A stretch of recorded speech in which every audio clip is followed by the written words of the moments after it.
প্রিয় ভিউয়ার্স, আপনারা ফোন চালান, অনেকেই বলতে পারেন না যে ফোনের যে অ্যাপস রয়েছে এই অ্যাপসগুলা ছোট বড় করা যায়। এই ছোট বড় করার মধ্যে কিন্তু সুবিধা অসুবিধা আছে। তো চলুন আমি কিন্তু আপনাদেরকে আজকের ভিডিওতে দেখিয়ে দিব যে অ্যাপসগুলা কিভাবে আপনারা ছোট বড় করবেন।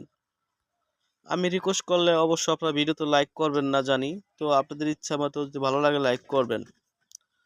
অবশ্যই কমেন্ট করবেন। তো প্রথম যে কাজটা করবেন, আপনাদের ফোন স্ক্রিনে আপনারা হাতটা ধরে একটা টাচ করবেন। চাপ দাও এরকম আসবে। এরকম আসার পরে এখানে দেখবেন, এই যে দেখেন এখানে দেখেন সেটিংস আছে। এই সেটিংসে একটি টাচ করবেন।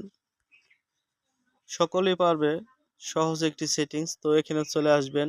এখানে চলে আসার পর এখানে ফলো করলে আপনার র্যান্ডেড নামে একটি লেখা আপনারা দেখতে পাবেন। এই যে দেখেন, এই যে, তো আপনারা এই লেখাটির উপরে একটি টাচ করবেন। তো আমরা এখানে একটি টাচ করে দিলাম।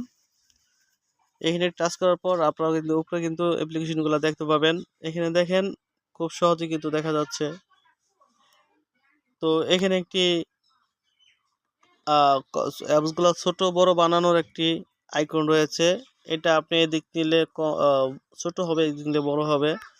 যেটা আমি দেখাচ্ছি, দেখেন এখান থেকে স্যাম্পল আপনারা বুঝতে পারবেন। এখন যদি আপনারা ব্যাগে যান, এই ব্যাগে গেলে কিন্তু দেখবেন আপনাদের ফোনের অ্যাপসগুলো আগের মতো আর এই বড় নাই। এই দেখেন ছোট হয়ে যাবে চোখের সামনে। এখনো ছোট হয় নাই, ছোট হয়ে যাবে। এই যে দেখেন কিভাবে ছোট হয়ে যায়, অনেকটাই ছোট হয়ে গেল। এখন চাইলে কিন্তু আপনি আবার বড় করতে পারবেন।